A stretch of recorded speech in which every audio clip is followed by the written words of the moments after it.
pessoal, tudo bem com vocês? Sejam bem-vindos a mais uma aula de Educação Física.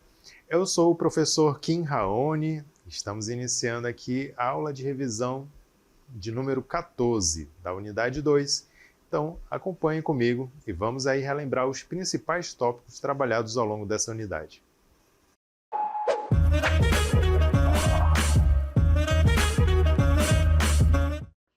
Muito bem, a gente inicia esse momento observando novamente as imagens que estão aqui ao meu lado.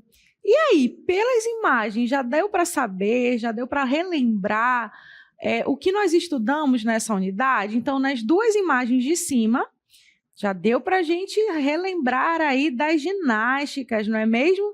E aqui ao meu lado, dos primeiros socorros. E aí, vamos revisar esse conteúdo?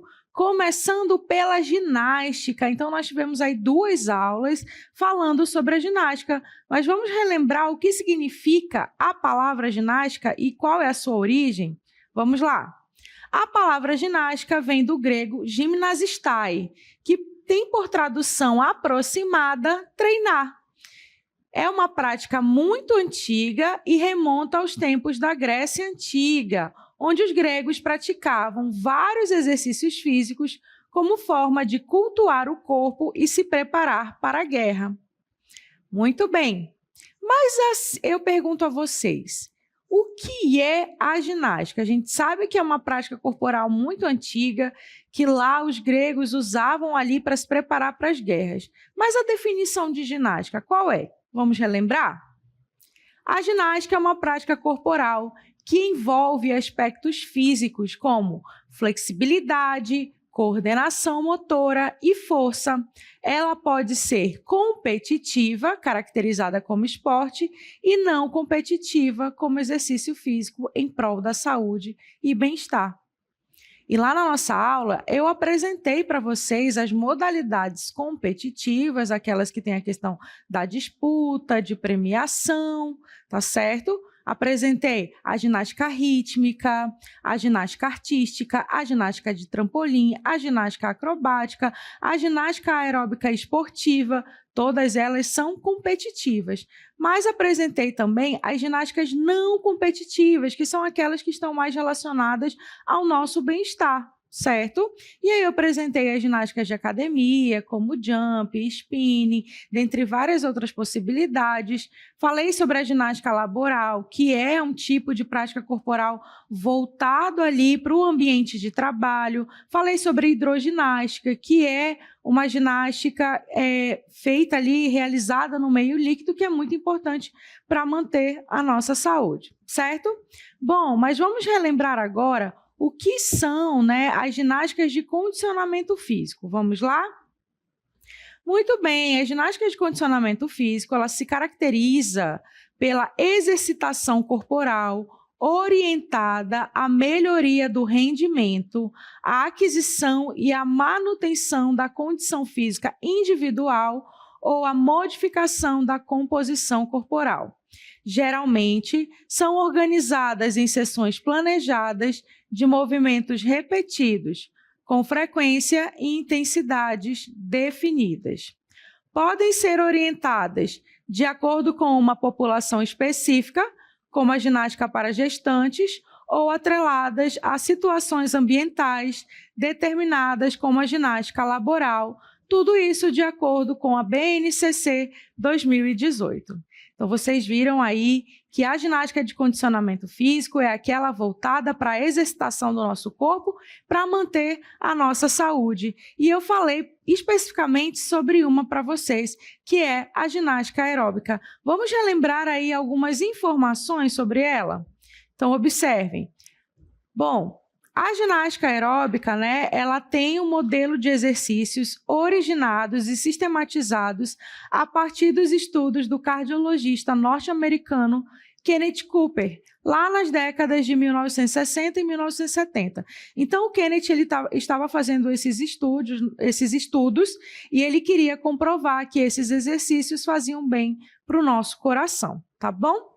Passado um pouco mais na história, esses estudos, eles visavam comprovar a eficiência desse tipo de exercício para melhora de condições cardiovasculares e para o emagrecimento. E ele comprovou, tanto é que existe até nos dias de hoje. Prosseguindo. Esses métodos chegaram ao Brasil em 1980 aproximadamente, já sendo referido como ginástica aeróbica ou ginástica aeróbia, e se popularizou nas academias nacionais e desde então só cresceu, tá?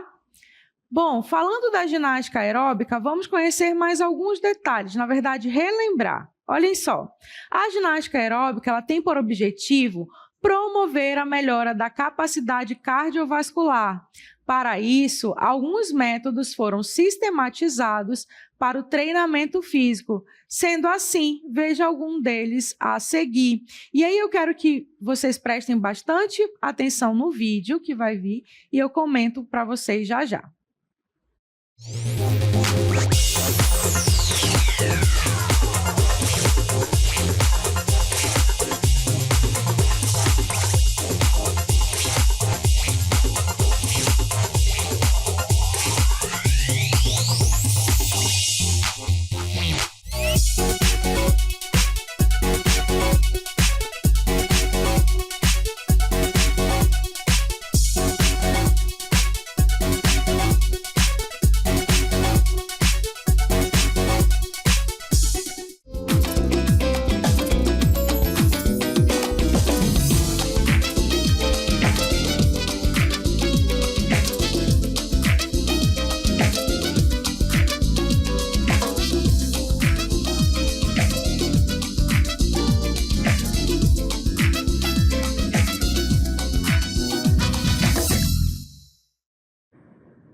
Muito bem, então no vídeo vocês tiveram a oportunidade de reassistir, né?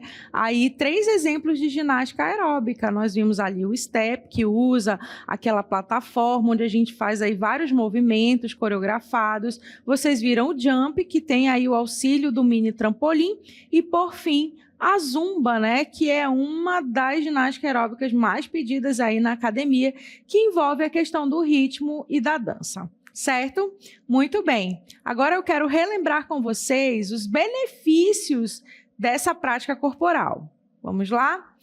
Bom, a ginástica aeróbica, alguns dos benefícios que ela proporciona aos seus praticantes são as seguintes: emagrecimento e controle do peso corporal, fortalecimento dos ossos e músculos, melhora da imunidade e do humor, melhora e aumenta a aptidão cardiorrespiratória, melhora o condicionamento físico de modo geral, ajuda na redução do colesterol ruim, o LDL, né? E controla os níveis de glicose no sangue, dentre outros benefícios. Esses são apenas alguns. Existem muito mais, tá certo? Continuando a nossa aula, vamos começar aí a relembrar os conteúdos sobre ginástica de conscientização corporal. Nós falamos da ginástica de condicionamento físico, que está voltado ali para o nosso bem-estar, e agora nós vamos falar da ginástica de conscientização corporal, que também tem esse objetivo, né, do bem-estar ali do seu praticante, mas ela tem uma característica diferenciada. Vamos lá relembrar o que é ginástica de conscientização corporal?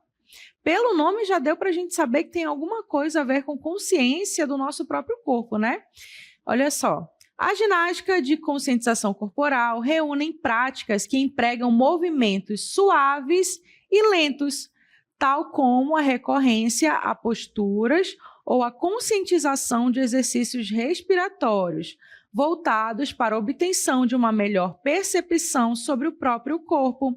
Algumas dessas práticas que constituem esse grupo têm origem em práticas corporais milenares da cultura oriental.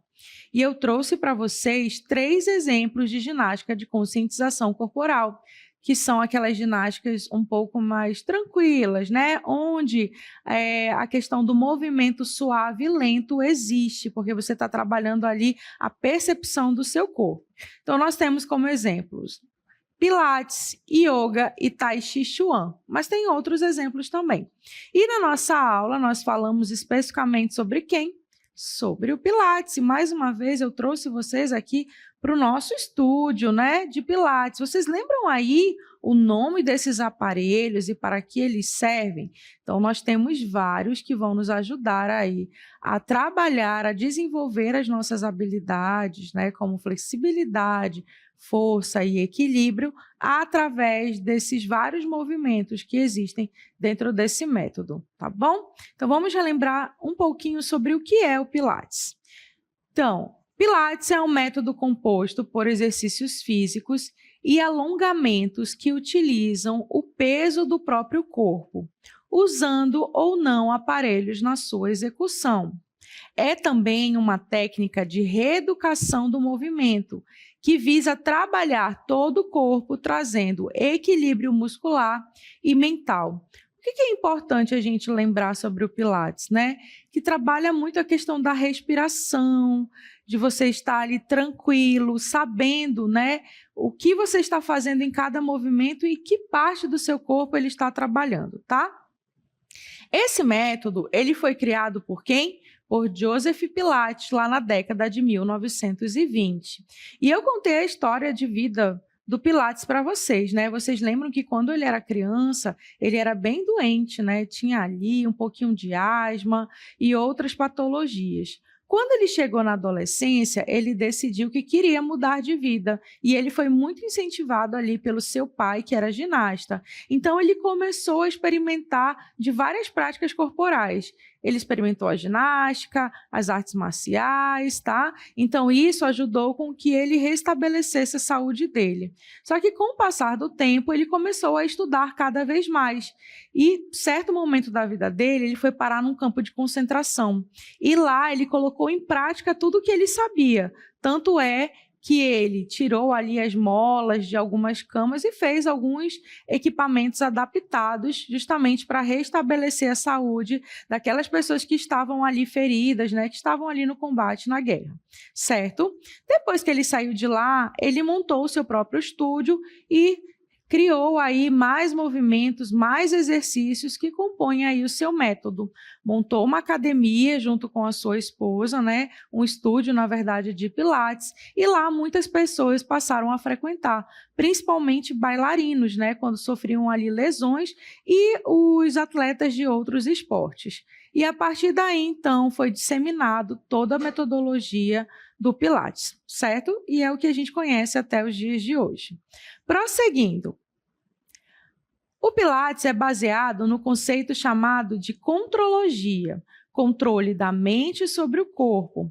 Os exercícios, eles são pautados em 6 princípios: centro de força, concentração, equilíbrio, precisão, fluidez e respiração, certo? Então, todos esses princípios fazem parte aí de todos os exercícios que estão dentro da metodologia. Você precisa tomar consciência do seu corpo através da respiração, dos movimentos feitos com eficácia, tá certo? Prosseguindo. Bom, aí, né, nós temos a questão da frequência e duração. A frequência ideal, né, para que você frequente ali o estúdio de Pilates é pelo menos 3 vezes por semana com duração de 1 hora.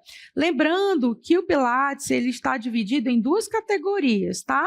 Ele tem ali o Mat Pilates, que é uma das formas de você desenvolver aí os exercícios, né?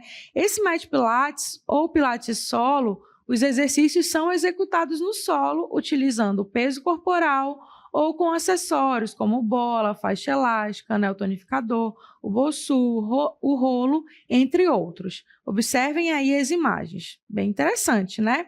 Mas nós também temos aquele outro Pilates, que é com o uso de equipamentos, tá? Então, nós temos aí o Cadillac, o Reformer, o Chair, todos eles são usados aí para exercitar esse corpo através de molas e polias, certo? E assim como todas as outras atividades físicas, exercícios físicos, o Pilates também traz grandes benefícios para os seus praticantes. Vamos relembrar alguns? Então, olha só, aumenta a consciência corporal, melhora a flexibilidade, aumenta a força, melhora a postura, melhora a respiração. que é um dos princípios básicos e essenciais, não é mesmo? Aumenta o condicionamento físico, tonifica o corpo, melhora o equilíbrio, aumenta a coordenação motora, principalmente naqueles equipamentos grandes, né? Como Reformer ou Cadillac. Garante uma boa definição do corpo, trata possíveis lesões, aumenta o bem-estar e melhora a qualidade do sono, assim também como minimiza sintomas da TPM. Esses são apenas alguns dos benefícios. Existem muito mais, tá bom? Então, Pilates também é uma prática corporal que vale a pena experimentar. Tenho certeza que vocês irão gostar e vão ter aí todos esses benefícios, certo? Muito bem, então essa foi a nossa segunda aula da segunda unidade. Prosseguindo, vamos passar aí para o nosso terceiro conteúdo, que foi a respeito dos primeiros socorros, especificamente do quê? Dos traumatismos de boca e dente, desmaio e cortes na pele. E aí, vocês lembram quais são os primeiros cuidados que nós devemos tomar em relação a esses acidentes? Se não lembram, vamos relembrar agora. Mas antes disso, vamos relembrar o que são os primeiros socorros. Então, são intervenções que devem ser feitas de maneira rápida, logo após o acidente ou mal súbito, que visam a evitar o agravamento do problema até que um serviço especializado de atendimento chegue até o local. Essas intervenções são muito importantes, pois podem evitar complicações e até mesmo evitar a morte de um indivíduo. E aí eu apresentei para vocês uma sequência, né, desses cuidados que nós devemos ter quando a gente se depara tanto com um grande acidente quanto com um pequeno. Observem aí. Manter a calma e a lógica, garantir a segurança sinalizando o local do ocorrido, pedir socorro no caso, se não tiver telefone próximo, pedir para alguém que estiver de passagem por ali para avisar o serviço do SAMU, né, que é o 192. Controlar a situação conversando com as vítimas e tentando acalmá-las. Verificar a situação das vítimas, né, ver se tem fratura, ferimento, hemorragia, essas coisas todas. E realizar algumas ações com as vítimas. Muito bem, então esses são alguns dos passos que nós devemos aí fazer, né, se nós vamos ajudar alguém que passou por algum acidente ou mal súbito, tá bom? E aí eu tenho um ponto de atenção para vocês. De acordo com o artigo 135 do Código Penal Brasileiro, deixar de prestar socorro à vítima de acidente ou pessoas em perigo iminente, podendo fazê-lo, caracteriza crime. Então, por esse ponto de atenção, por essa lei, já deu para a gente perceber que todos nós precisamos ter aí noção dos primeiros socorros, não é mesmo? Bom, continuando a nossa revisão, eu falei para vocês sobre alguns acidentes que podem ocorrer aqui nesse espaço, né? Principalmente ali nas práticas de educação física, ou até mesmo quando a gente está brincando aí com os nossos colegas. Vamos relembrar quais são esses acidentes? O primeiro que eu falei para vocês foi o traumatismo de boca e dente. E o que são esses traumatismos? Olha só, são lesões traumáticas que envolvem os dentes, os ossos que os sustentam, os tecidos gengivais ou os tecidos moles, como lábios, língua e bochechas. E aí nós temos os primeiros socorros para cada uma das situações que eu apresentei para vocês ontem, né? Eu apresentei quando ocorre aí a queda do dente por inteiro, o que a gente tem que fazer? Estancar ali o local de sangramento, procurar esse dente, colocar ele em soro ou leite, né? Lembrando que não pode pegar pela raiz e sim pela coroa. E levar a pessoa diretamente para o odontólogo, não é mesmo? Para o médico. E quando o dente está só fora do lugar, mas ainda está na gengiva, a gente não pode mover esse dente, a gente tem que levar a pessoa logo para o hospital, não é mesmo? E quando o dente quebrou pela metade, aí você tem que fazer aquele procedimento, procura onde está essa metade do dente, essa parte do dente que quebrou, coloca na solução de soro ou no leite e corre para o odontólogo, tá? Muito bem. Fratura ou deslocamento da mandíbula. Quais são os primeiros cuidados que a gente tem que tomar? Primeiro, não tentar colocar a mandíbula para o lugar. Isso aí é função do médico. Então, você tem que correr para o hospital e procurar um médico especialista nessa parte de deslocamento e fratura da mandíbula. E uma outra situação que eu apresentei para vocês foi o sangramento na língua ou nos lábios. Também tem essa questão, né, do estancar e de você cuidar daquele ferimento para não infeccionar. Tá bom? Normalmente, quando é na boca, né, ou na gengiva, são cortes leves. Mas caso seja um corte muito grave e profundo, corre para o hospital também, tá bom? Muito bem. Outro acidente que pode ocorrer aqui, nesse ambiente, é o desmaio. E eu pergunto a vocês lembram o que é o desmaio? Vamos relembrar. Então, olha só. É a perda súbita, temporária e repentina da consciência devido à diminuição de sangue e oxigênio no cérebro. Esse desmaio ele pode ocorrer por várias causas. Uma delas é a falta o quê? De açúcar na nossa corrente sanguínea, né? É a hipoglicemia, dentre outras causas. E o que a gente tem que fazer? Bom, tem 2 casos. Se a pessoa só está desfalecendo, você deve sentar essa pessoa numa cadeira ou em algum local. Você tem que inclinar a cabeça dela para frente e pedir que ela respire lentamente, tá? Mas se a pessoa desmaiou de vez, desacordou, apagou, você tem que deitar essa pessoa no chão, como vocês viram lá na imagem, afrouxar todas as roupas, a roupa dela, né? E se você, por acaso, percebeu que ela tem algo dentro da boca, você tem que virá-la de lado, né? Para caso tenha algum líquido, possa sair, tá bom? E se persistir por muito tempo, chama o atendimento médico, tá? O socorro especializado. E se a pessoa do nada acordou, prof, o que eu faço? Você vai esperar ela, vai conversando com ela, depois você senta, deixa ela uns 10 minutos sentadas para depois ela levantar, tá? E se o desmaio persistir, se a pessoa continuar desmaiando, você tem que levar ao hospital, certo?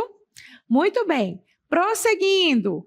Outro acidente que nós vimos que pode ocorrer aí nas aulas de educação física são os cortes na pele, né? Que são aqueles ferimentos que acontecem com frequência em casa.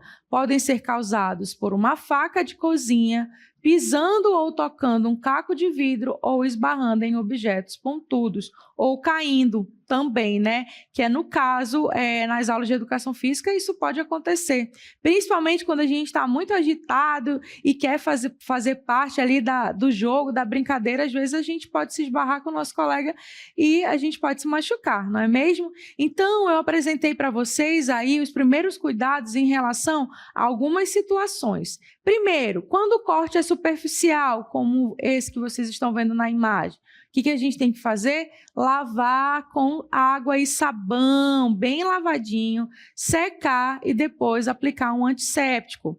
Se o corte é profundo, você vai primeiro estancar esse sangue, depois que você percebeu que estancou, você vai lavar com água e sabão e corre para o hospital. Professora, mas o corte está muito profundo. Corre para o hospital, então, tá bom? E quando os cortes são na cabeça, o que a gente deve fazer? Aí a gente precisa de um cuidado ainda maior. Se o corte foi superficial, você faz aqueles primeiros cuidados, né? Limpa com água e sabão direitinho. Mas quando o corte é muito profundo, você tem que ir ao hospital, principalmente se for aparecendo outros sinais, como ânsia de vômito, né, náuseas e assim por diante, tá certo? Então, esses são alguns dos cuidados. Lembrando que quando se trata de ferimento, né, nada de ficar passando aí pomada, álcool, não. Sempre água e sabão. E lembrem também de usar gaze, tá? Nunca algodão, porque o algodão ele solta aquelas fibrinhas aí, gruda no ferimento, quando você vai tirar o que acontece, vai sangrar ainda mais, tá bom? Muito bem, alunos, essa foi a nossa primeira revisão, espero que vocês tenham gostado e a gente se encontra numa próxima oportunidade.